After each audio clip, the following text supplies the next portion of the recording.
I'm going to do the usual sort of preamble, and then we'll get into the session. So we're running a little bit late already, which is really rubbish given we've only had one session. But look, first of all, thanks for coming along to this session. I don't know whether everyone's been to a town hall before, which is okay, great. Which is basically you ask, right? So by all means, put up your hands or shout out. And what I'll do is I'll be sort of running around with this mic and just passing them through. Just to get warmed up, we'll ask a few questions so we can establish some credibility on the stage, basically, as well. I should start by just thanking Lighthouse, who are our AV partners, for all their support. And also, one of the things I forgot to do in the last session is we're captioning now. I don't know whether anyone saw us in Leeds, but a lot of the talk that we were talking about was about accessibility, and we wanted to walk the walk and talk the talk as well at the same time. So we're captioning now as well. So it's really nice to see it. It's all AI generated. Hence the theme, so God knows what it's actually hearing me with my Cockney drawl, but it's nice. It's our first step along the way, basically. So this one is the first of a couple of sessions around just trying to establish what people want to hear about AI. I mean, everyone, the feedback, as I said in the last session, was all about we want to talk more about AI, but what I think as an industry we sometimes struggle with is exactly what sort of conversations we want to have. So I've got the lovely Vanessa and lovely Felicia, who are well established talking about AI at pretty much every level. So let's see how advanced or powerful we want to go. And what we said is, look, we don't know what you guys want to hear or what you want to ask. So if we don't know the answer, we're going to get together and look back a bit later on, and for the second town hall, hopefully come up with some answers as well. But that's the way we're going to start, if that's all okay with you guys.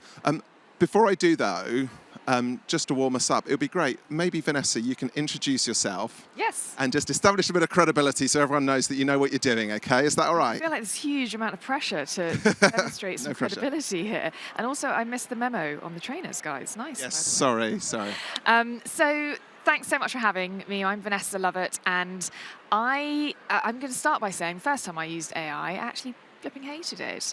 Callie set the scene for a bit of swearing, so apologies in advance for perhaps following suit, but I thought it was completely shit. And it was the end of November 2022, so it was quite early. And I then sort of left it for a bit and didn't come back to it for maybe 6 months or so because my first impression had been so rubbish. But I actually don't know if I could live without it any longer. From a work perspective, I don't actually use it for the purposes that were covered in the first session. If you were here for that, more sort of emotional support, maybe I should, but I don't yet, at least. And the things I use it for are across all of the lines of work that I cover, and I do quite a lot of different things. So I run Event Tech World, which is a community for people who buy and use event technology. So it could be this, it could be the registration platforms, it could be Cvent, where Felicia works, and it has been instrumental in helping me set up some of the systems, some of the processes, and some of the ways I actually genuinely run that business. I also work at the Financial Times in the events department there. And is a huge part of the FT, very little known, contributes about a third of the profit of the Financial Times. So we are flexing our muscles quietly behind the scenes there. And we're quite lucky at the FT. We're very, very driven to use AI in quite a lot of with some restrictions, I think is the fair thing to say. It's not a blank canvas, we can do whatever we want. So we're very rigorously trained, and we have certain platforms that we are pretty much let loose on, but that's it. We can't use anything else unless it's been approved. I do some consulting across the event sector, and sit on the advisory board for a couple of events businesses too, and all of them are very actively using and trying to use AI. I don't think it's perfect. I think it's a great opportunity if we use it right, but I also think it stands to be quite damaging if we use it incorrectly. And the phrase AI slop, I hated it when I first heard that phrase. I still kind of hate it, to be honest, but it's real and a risk. So hopefully that gives a little taster of what I'm all about. And I'll hand over now to Felicia. Perfect. Lovely, Felicia. Hello. So I'm Felicia Asiedu. I work at Cvent. I'm the marketing director there. Cvent offers event technology of all kinds. Someone just said to me, "Oh, you do the app, right?" And I was like, "That's literally one of probably 30 different things that we do. But yeah, lots of event technology, and our organization is developing lots of different bits of AI across our technology at the moment. And it all started a bit basic generative, so helping people to write, session descriptions, speaker descriptions and bios and things like that when we don't have them, which by the way happens a lot when I'm like, hey speaker, where's your bio? Hey speaker, where's your bio? Hey chat, take their LinkedIn and write the bio. That's it, done. So that's integrated into our technology. But now we're developing AI that is much more about the attendees as well. It isn't just about planning the events, but it's about putting AI into the hands of the attendees through the app. But also just making planner, marketer, hotelier lives easier through efficiencies that are built in through our technology. On a personal note, I started my whole career in technology, in data centers and managed hosting. I was explaining to someone yesterday what a server is, and it's like the most foundational part of AI. And that's, 20 years ago where I started my career with servers and managed hosting. So lots of tech in my background, and I use AI every day. And I think my hardest part was when I had to get a Discord account to get Midjourney and then figure out how to prompt Midjourney enough to make me an image that made sense. And when I use Canva's image generator, I'm like, this is just so bad because Midjourney's so good. So what I learned from that was if you invest the time in getting the right tools and learning the right prompts and learning the right things, you can probably come up with some excellent things. I don't want to just, make Canva not sound good, but because I know what better looks like. So that's the kind of thing for me. It's like, what are you learning? What are you using? And how are you using it to the best of your ability to drive efficiency? Brilliant. Thank you so much. Now, at this point, I'm going to keep on looking back. And at any point, if there's something that you came with a question, now is your chance. If you're like, right, I need to know this, and then I'm going to walk out the moment I get an answer. So that's the way we should treat this sort of section. So if there's anyone that's got anything to say, just give me a shout. If there's not, I'm going to start prodding with a few other ones. But just give me a shout. Yeah, go on, sir. Well played.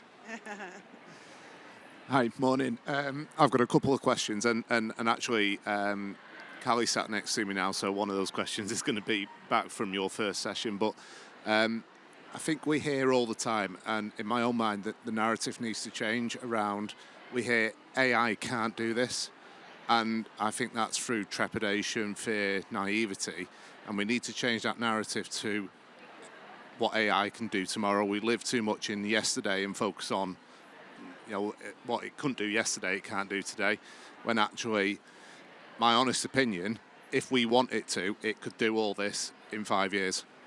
Probably less. Probably. I think it's moving at that such a pace that it's probably a little bit out of control. Yep. And so my question is, how do we change that narrative to be a bit more positive around AI, rather than that trepidation and fear of it, and make it a useful tool that benefits us in terms of reducing workload, reducing stress. And then just as a side note for Callie, so thank you for your contribution this morning. It was really interesting. I would play back to your husband when you want to punch him in the face when he talks about what did you do before Google. I find that really reductive. What would he do before books? It's just progress, isn't it? It's just human beings progressing and using different technologies that are in front of us. So I think I agree with you, Vanessa. There's loads of opportunity. And if it's done right, it's actually the great equalizer. But my fear is we're humans and we'll do it wrong. Yeah. I think there's so many good observations in there and thoughts, and should we just chat it through? And for those of you who just joined, Vanessa, thank you for joining. This is very conversational, so please don't stand on ceremony. If you want to put your hand up and ask a question, go for it. And we know each other well enough to be very comfortable with that as well. I have so many thoughts to all of the things that you said there. The first that I'll share is actually a group called Club Ichi, which is a community of event marketers. They're quite heavily stateside based, but definitely I'm part of it and I'm not.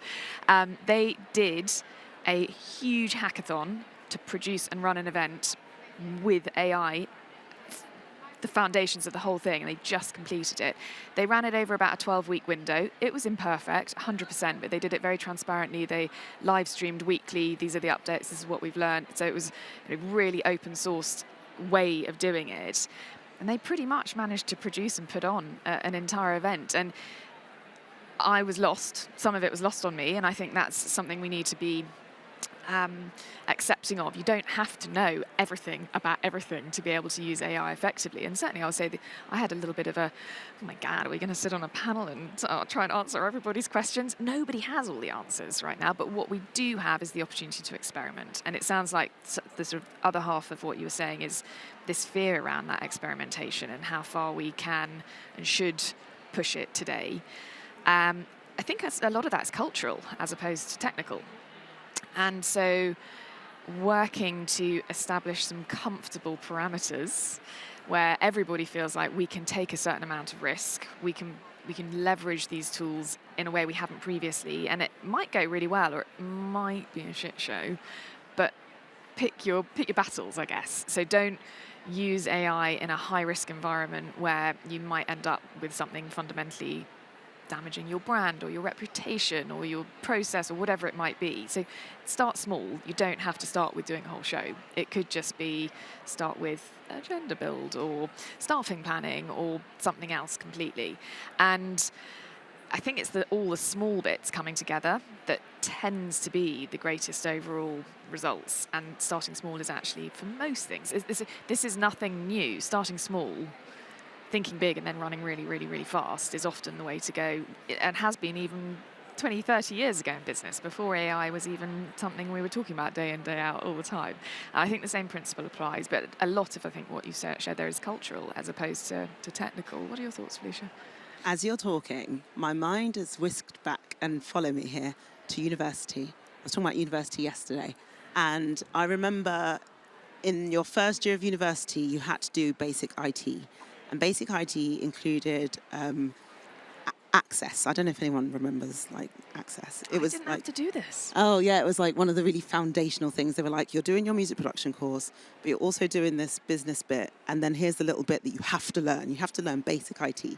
So what they tried to teach you was how to use basic formulas in Excel, Access to build a database, and that was so that, and then they'd give you this thing of like, you're running a cake shop, now you're going to build something in Access to raise bills because you need to charge for your cakes or whatever. So culturally, they were like, this is what you're going to have to use when you get out into the world of work. I don't care that you're doing music production. I don't care that you're doing something business related. This is a foundation that you're going to have to learn. And I kind of think that with AI, we're probably going to have to get to that stage where it's like, here's your access. Here's how to get on basically in the world of AI so that you can work. Because I said this yesterday, people keep thinking, oh, is it going to replace me? And that's why I'm scared. Or is someone going to be smarter than me with AI? Probably yes at some point, but that shouldn't make you then sort of recoil. That should be like, okay, let me just do a basic course. Let me just get on YouTube and say, how do I build an agent? Just tell me. How do I do this? Just tell me. And just do some basics. And that is a cultural shift.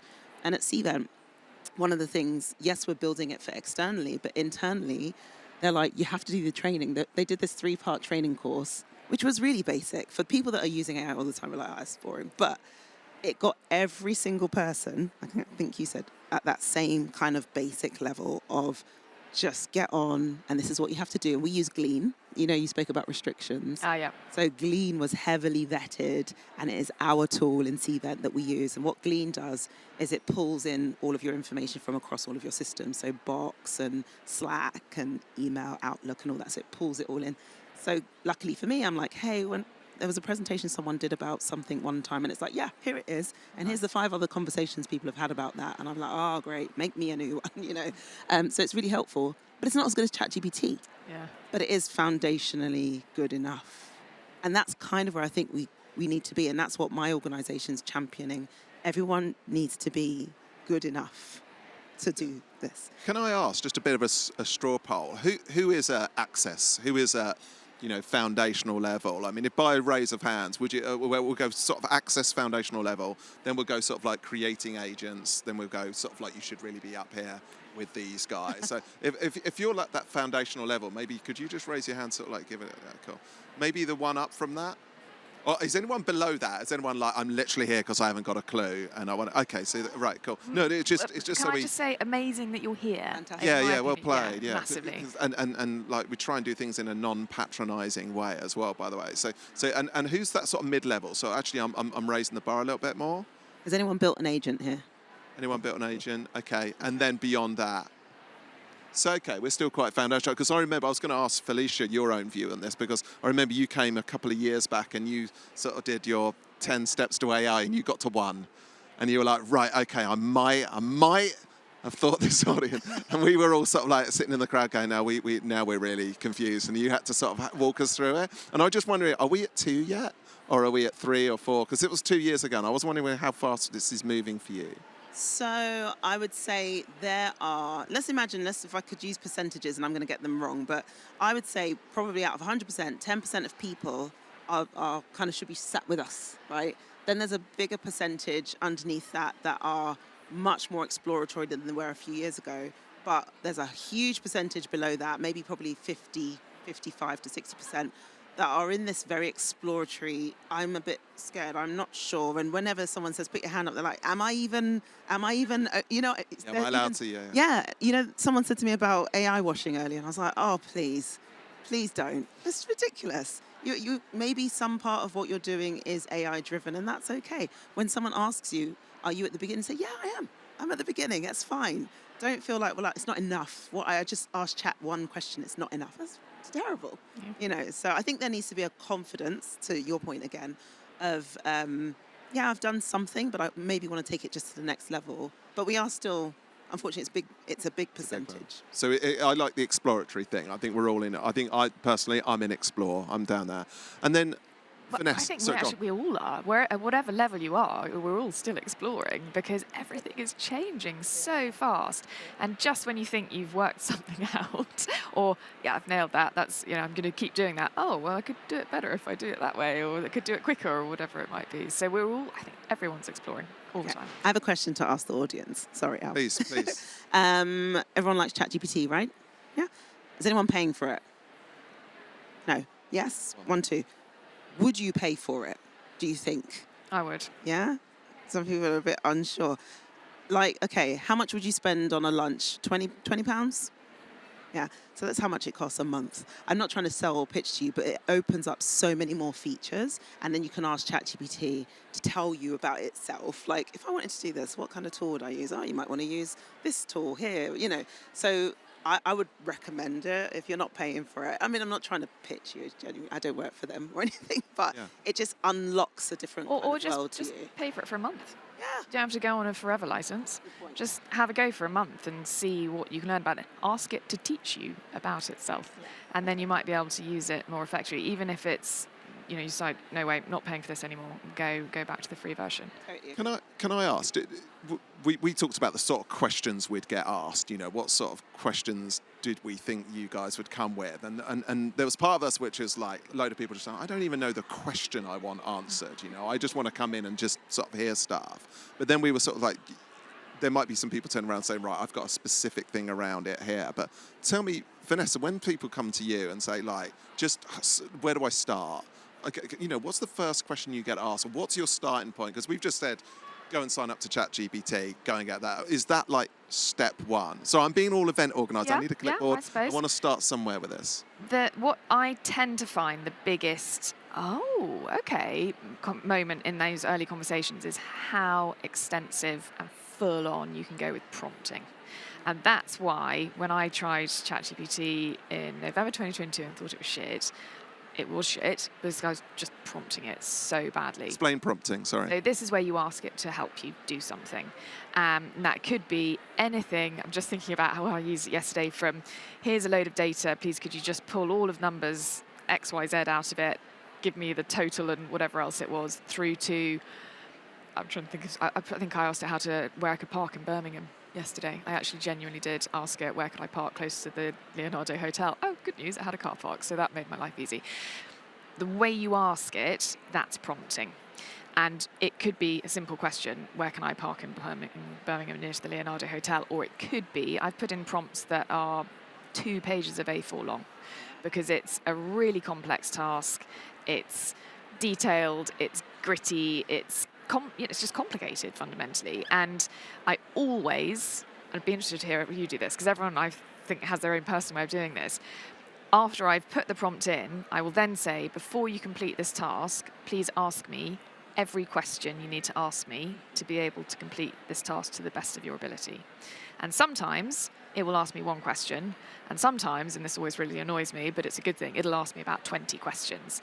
Before I can complete this task, please could you tell me who should be doing this in the project that you're trying to complete?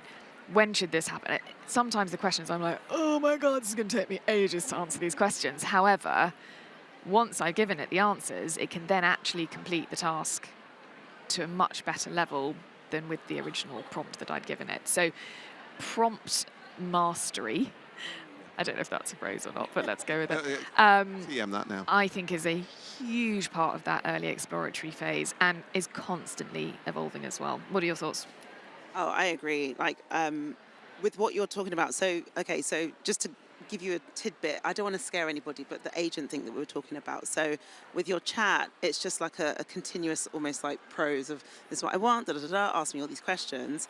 When you do eventually end up in the agent world, you can give it that kind of, if it's repetitive, if you're doing it multiple times, you're always writing a blog or you're always doing something, you can write a great prompt and also tell it what you don't want.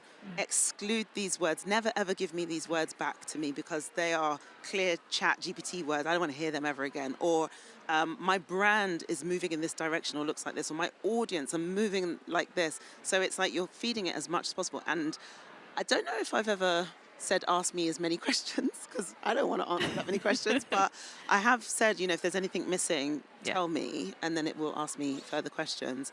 But yeah, literally the more you feed it, and just think about yourself. I think sometimes people get a little bit overwhelmed with this word of prompting.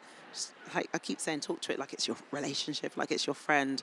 I'm thinking about this. I'm trying to achieve that. I'm not sure, interrogate me, And that way your prompt will get stronger. And almost you want to have this conversation before the final output. So you want to have this kind of back and forth. What do you mean? Yeah, like this, up and down, left and right, da-da-da. Are you ready? I'm ready, go, So sometimes that's very helpful. But I do like the agents now just for that, like, constant. I don't want to continuously have this conversation. I want to have the conversation and then move on, like complete task, That's a nice acceleration because I guess my next point. Sorry, if anyone's got a point, do it. Otherwise, I hog speakers, right? Just it's a thing, right? So do raise proud. But my thing is I think the next thing is AI is something to me. This is a personal thing. It's happening to me rather than me happening to it. I'm suddenly got Copilot. I've suddenly got Gemini. I've suddenly got this sort of stuff, and which is great. That's cool. That's sort of educated me. But I remember saying on something, is really this amazing technology? Is it just going to end up just writing my LinkedIn better? Because that's not really what this is about. And I'm just conscious that what do most event organisers come here? Just give me back some fucking time. Give me back some time. So can you maybe talk to how we accelerate this conversation between sort of like, right, just helping event organisers be more productive, more sort of things. So tell me about that. Felicia, you've been nodding. Well, Vanessa, have a breath. It's such a big question. It is. Sorry. If I start at the top, do that. And I might say all this again later because we've got this other session. But if I start at the top, the future looks like this, right? Are you ready for this? Right now we've got human and human teams, okay? In the future, what I expect to see is human with a co-pilot type person working alongside it. Then on my team, let's say I've got a team of 5, I expect to see some machines in my team, some machine managers in my team, so that there are, person, all these people should have their co-pilots, by the way, then the machine management, and those machines should have their agents that are working for them, that all essentially work for me. And some of these people should have agents as well. So the team structure should look different. That's the future. And that is the give me back some time. Because if each person has their own co-pilot and agent, and then the managers are taking off some of the work, managers should take some work from me and take some work from their team and have their own agent. So that's the future. But that's like, for people that are at the beginning, they're like, huh? I don't know, what are you talking about, right? So the co-pilot at the moment, I don't want to call it that because actually that's a particular product, but I'm just saying your buddy, your partner, your pal, whatever you're using, your technology at the moment, you should be trying to work out the efficiencies of your own system. So write down your tasks, write down what is the priority of your tasks, what's the most important thing you need to work on. If you are the most important person with a brain that can work on task number 1, maybe get some assistance, but don't give it away. But task number 10, probably the crappiest task you've ever had to do, the most repetitive, menial labor thing that someone's given you to do. give it away. Like, try and find a way that that task is no longer yours. And that's how you start to build that future structure I'm talking about of like, actually now I've got a little person working for me, or a little agent, or a little, and I'll focus on number one because that's my creative brain. That's where my power and essence really comes in. So that's how I see it going. That's lovely. Thanks so much for that. Vanessa, any thoughts on that one? I have a very different thought. So, by the way, I completely love what you just described there, and also you called it a co-pilot person, which slightly scares the shit out of me. But anyway, what Felicia's described there is building a new style of team, and I genuinely look forward to seeing what some of this will look like. Not because I think there'll be less people involved. I'm very much using AI to do what we do better, as opposed to taking people out. And I'm very actually lucky in the FT, that's very much the mentality as well. I know not all organisations are like that, and it depends on what the organisation is. I think there's a lot that we still need humans to do in the world of events, I'm delighted to say. But actually, there are loads of tools that you can buy that can help you as an event organiser to be more efficient. So quite different to what Felicia has described there, where you think about your internal hierarchy, if you will. Think about some of the external tools. It's all right to chuck a few out there, maybe. Please. So one that I did a trial, I cancelled the trial. I will annoyingly now pay for it in the future because I really loved it. It's called Fixer. Fyxer. Anyone heard of this? No. Yeah? So this is an email management tool, inbox management tool. Brilliant for G Suite. I think it works in Outlook as well. It's like a little assistant in your inbox. I will be honest and say my email is a shit show. I freaking hate email. I think it is the source of all evil. Anyway, I still have to use it, unfortunately, because that's how most people still communicate. And it will filter not just the sorts of emails you're getting, but it will draft responses in your own tone. So the more you use it, the more it drafts better. And genuinely, at the end of the 2-week trial, the drafts minimal editing required, really minimal editing. And yeah, of course, occasionally it will draft something that's completely freaking wild and totally, misread the brief. Just as we all do ourselves when you read something the first time and you misread it and you get it wrong and then you go back to, oh God, what was I thinking? So there are tools you can use like that will just get you going. It's not the only one. There's one called Jace, Jace. That's another one that has actually a whole LLM built into it, so you can use it for things like ChatGPT as well. Say it again. Sorry, that one I don't know. What's that? Jace, G-A-C-E. What does it do?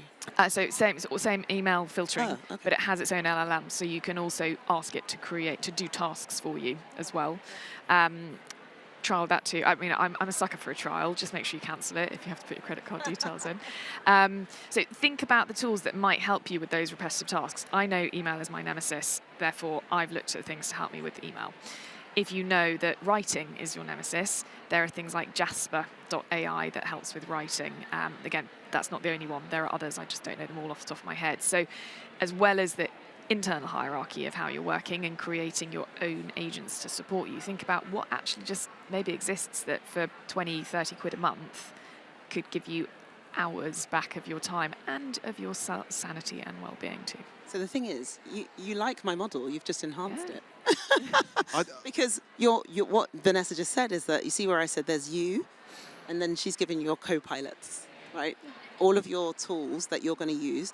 But I really do believe that you need to sit down and do your list first. Yeah. Do you know what I mean? What is email's my nemesis, writing's my nemesis, you know what I mean? So to go back to the how do I ramp myself up here, I would suggest after events are done, if you work in business events, if you're working consumer events, you're stuffed with events till Christmas time. But if you're in business events and you've got a little gap before Christmas starts, give yourselves the gift of time to spend some time researching this. And I really mean like a good half a day minimum, and go down some of these rabbit holes, and assess what would be good for you. What are the things I hate? What are the things that are constantly repeated and therefore could probably be automated with some sort of tool? And just start there and then work upwards. But you can't do it without spending some time. Yeah. And last thing to say is please. my next thing that I'm going to do is, like I said, I just had a big conference most of it was great and I got some really good feedback, but some of it really irked me. And I'm the only one that could see it because I'm the planner, right? So I'm like, oh, I hate that. I wish it went better. And By the way, it was a really good event. I went. It was really good. And I've sat down, for some reason, while you were talking about relationships and AI, I suddenly got this like epiphany of like all the things that could have been done better. And I was like, I've written it down on purpose. And what I'm actually going to do is go back and use more AI to solve problems that existed. And I think what I would naturally have done is looked forward to the next one and been like, oh, what could I do better for the future? Yes, based on those, but I'm actually going to take the same tasks and I'm going to spend some time honing and perfecting those tasks of what happened, so that when we come to it next year, I'm like, I know exactly how to do that. I'm not going to wait for it, you know? Something else to just chuck in. Please. We're on a roll now. Please chuck stuff at us as well. You guys can join in at any point as well. I've got a question over back. here. Oh, okay, cool. In the time it takes, you make that point, and Well, an intern. Think of any AI tool that you're using as an intelligent intern. So if you have an intern in your team, you will likely set them a task and then you'll check their work before you use their work. You won't just say, please write a website, some website copy, and then just stick it out there without checking. You would always check it first. And I think that if you're early stage, it's a really good way to think about how AI tools work. Sorry, yes, I have a question. I'm a fellow Vanessa as well. My name is actually Vanessa. It's so distracting every There's time. not loads of us. Somebody says your name and I'm like... So I've just come off the back of quite a big learning festival at work where I am at the minute, and it was all about AI, 2 weeks of AI. So I'm gutted I missed this event. 2 weeks of AI, that's incredible. 2 weeks of AI, yes. So I missed the event Connect for the first time in years. I'm gutted. But my question is, one of the things we did that I thought was quite interesting is we did an AI task where you had to put together this whole series of tasks and then you had to present it back using AI. And what was quite interesting is every single presentation looked pretty much exactly the same because we'd all used AI. Right, so even though we all had different ideas, the presentation of such looked exactly the same, down to the imagery, down to the format. So my kind of thing is that where do we actually see us being as an industry in the next sort of 3 to 5 years, whilst knowing that if we all are using the same sort of tools and the same sort of prompts, how do we keep that human element? Because at some point, are we all not just going to be able to spot, oh, that agenda was created by AI? I think you arguably can to a certain extent already sometimes. The M dash, the long dash in copy. The M dash. That's like the chief offender, I would say, when it comes to AI. Can I add to that? Because there's two things, and I don't want to ruin your session this afternoon, which is about the scary stuff. But while you were speaking about the FT, it did come up as STD on there, and which I thought was just a brilliant moment to demonstrate the various issues that might come up. And then also the Aviva one that came up as evil. And I think this whole thing about trust and maybe in a big answer, explain slop as well, because I think that speaks to the whole thing, which is we're all throwing this stuff in, and I think the big fear of an event organizer in anything is a lack of control. Yeah. So maybe you can bring us round on that. Vanessa. Yeah, that's absolutely classic. Sorry about that. That's fine. I think I have a really quite articulate English voice as well.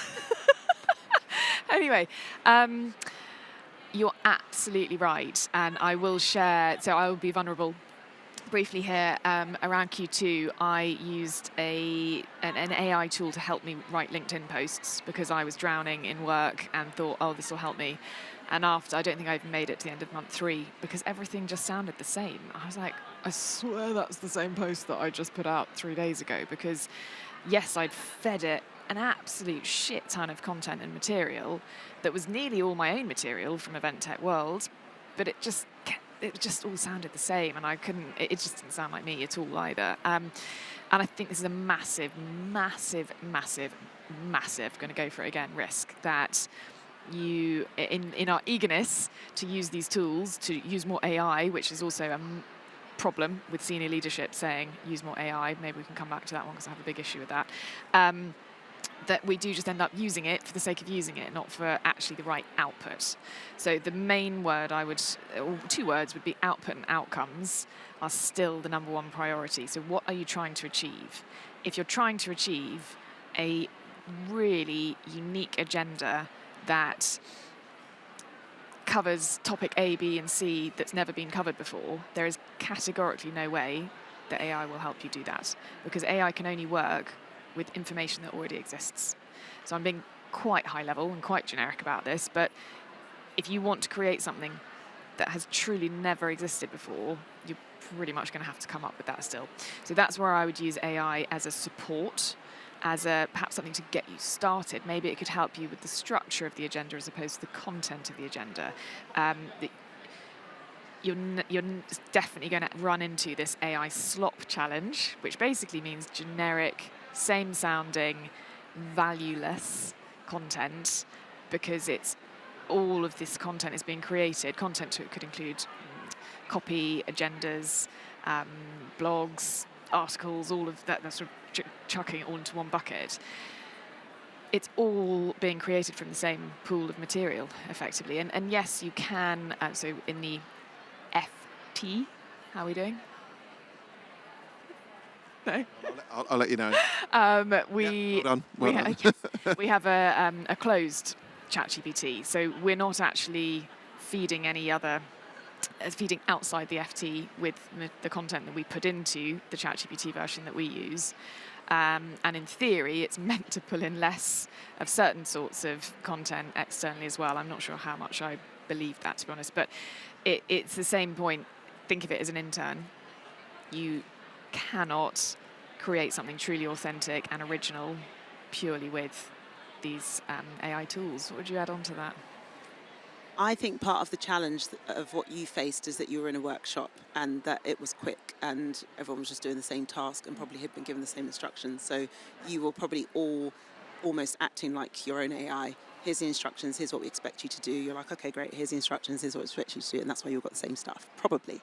I would guess. I think if you'd had more time and everyone was in their own space and everyone had their own thoughts and ideas, there might have been a chance for variation, a better chance. But everything Vanessa just said is accurate when the people feeding it are being lazy and aren't. I said, again, if anyone was with us yesterday, I said I'm going to end up repeating myself, but people that are trying to be designers but are learning for the first time in AI, you're all going to be, it's not going to work. But if you're a designer at heart and you're creative inside and you know how to create things, you're probably going to have a better chance of knowing how to prompt your creativity. There are going to be things that photographers use that I don't know how to prompt. They're going to use DPIs and resolutions and things like that I don't understand. But yet I'm asking for a picture. All of us are asking for a picture. But the photographer will probably ask for a better picture than I could ever ask because they understand depth of field and all of that kind of stuff that I don't get. So I think what I'm saying is I've always said I feel like you need to hone your own craft first, like hone and have that expertise inside of you. Be human yourself and then prompt in a human-y kind of way, and you probably will get better results. But we are still at, most people aren't doing that. So most people are going to give it the slop and it's going to spit out the rubbish. But I think there will be that percentage that rise above and are able to use it to create and be good. That's great, Vanessa. A question here. So kind of leading on from that, I guess, if you used AI as sort of like you were a fresh event organizer, like you new to the industry, and you're like, plan me a Great Gatsby themed event, blah, blah, blah, X, Y, and Z. It spits it back. You go off and do that. And the places that it's drawn information from are like, that looks a lot like the event I did last year. Could that land anyone in hot water? Because it's not technically that person's design, it's come from AI, but AI doesn't own it. Who owns, like, is there copyright? I don't know, that's kind of a big question, I guess, but like for creative tasks, like what's the sort of, I guess, legalities? Maybe we'll cover that later, but ethics, I don't know. Yeah, it's a freaking great question.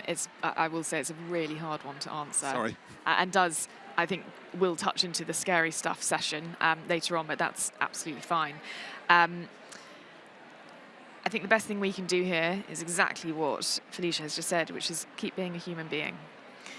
So use these tools to support you, to help you get ahead, to maybe speed up that initial creativity phase, and then apply common sense and logic and human thought, which is that is exactly the same, or I cannot use that logo, or I cannot use that music, or I cannot do whatever because I know that's going to present me with some copyright challenges or whatever it might be. It is absolutely inevitable that AI is going to find AI. I'm feeling like I'm talking about like it's my friend. Is going to find a successful Gatsby-themed event and tell you to do that because that's its job. That is literally what it exists to do. The last thing I would add on before I hand over to Felicia is think about that outcome again. We're very often focused on the steps to achieve the outcome, and that's what we will often lead with when we're talking to AI. The outcome will be whatever your brief from your client is, which as hopefully will include something like I want people to feel this emotion, that emotion when they're at the event and when they leave the event. And after the event, ideally we want them to then buy something from us or whatever it might be. Use all of that in the prompting process as well, so that outcome is built into the whole creativity process, not just the Gatsby themed event. That's the means to the end, but what is the end result? If it's fundamentally just a party, then what I'm saying perhaps doesn't stand true so well. But if there is an outcome in mind, keep that in the prompting process too. Well, thanks, Vanessa. Yeah, Anything to add? Yeah, when you said Gatsby themed, I was like, right? And I know you gave a fantastic example because the minute you said it, I was like, oh yeah, like we haven't seen one of those before. And that would be the example of the person that put the thing in the first place I would have accused them of being somewhat lazy. Like what else was happening in that era? Are there other things that we could be thinking about? Is it themed, but actually we took a twist into something? Like there's so much else I'm sure that could have gone into that. So I wouldn't be surprised if the AI was like, oh, okay, like here we go again. Here's what's best of, and I don't think there's any IP around that kind of thing. Do you know what I mean? I don't think intellectual property would be like the theme. Don't think anyone could claim it. Oh, I did a Gatsby event. You've done one, yeah. We all did one. So I think it's back to what I'm repeating myself now. But if at least the person putting it in can take us to another level, I think you'll get something different out. But you do have to be wary of copyrights and whatnot. The other thing you could actually do is say, this is the brief, this is what the client's asked for, it's Gatsby themed. Given on everything I'm telling you, and go big, tell it everything you want to tell it. Literally tell it as much as you can basically be bothered to type. Based on all this, do you have any other suggestions that maybe are similar to a Gatsby theme that could be a little bit different, and see if it just gives you some different ideas. On that bothered to type, I don't really type very much anymore because I use a tool called Whisper. Do you use Whisper? I use Whisper, but I do use like dictate stuff. Dictate stuff. So the massive time saver. Events, folks, we type 3 times slower than we speak. So if you can speak, anytime you see one of those little record icons, looks like a little microphone, try it. Most of them are really bloody good now. Yeah, even our salespeople. So we you got all these people who have some kind of lead capture and stuff like that. So, we sell lead capture tools as well. And all our salespeople, when they go to events, I'm like, I'll be damned if you're standing there typing out notes. Do not do that. Take a second. Go and be like, I just met John. He's got a great, thing. We meet for a deal. Come back to your booth. Like, stop typing. Such a waste of time. Tech for that. I'll tell you about it. Well, I'm really sorry. We've hit time. But first of all, I just wanted to thank you for your questions and for coming to this with an openness and a generosity, which really means a lot. I hope you've got something from this. We're going to do it all over again because not everyone could come to this, but we're going to do it all over again. But I think what we'll try and do is maybe go to more of that visionary stuff as well, because I feel like we've hit a lot of the basics here, and maybe we can have some fun blowing our own minds and scaring each other for a little bit, because there'll be another session about scary stuff anyway. So if you want to come back for that, we'll change it up a little bit. But I do thank you very much for attending. Before we give these guys a really warm welcome, a really warm thank you, round of applause. The next session is in about 15 minutes, which will be 2 students arguing in a way that isn't a nick of Felicia's idea at Cvent 2 years ago. But we've got 2 students talking about one representing human and one representing AI, and debating that, which could be quite good fun because it's nice to hear those guys sort of have something to say. And they're really nice people and they've done loads of prep. And it would be great if you could join us for that. But before you do and you go and be productive, can you give these guys a really nice warm applause? Because they've been really lovely. And thank you so much for your questions, and have a good show if you don't come back. Cheers.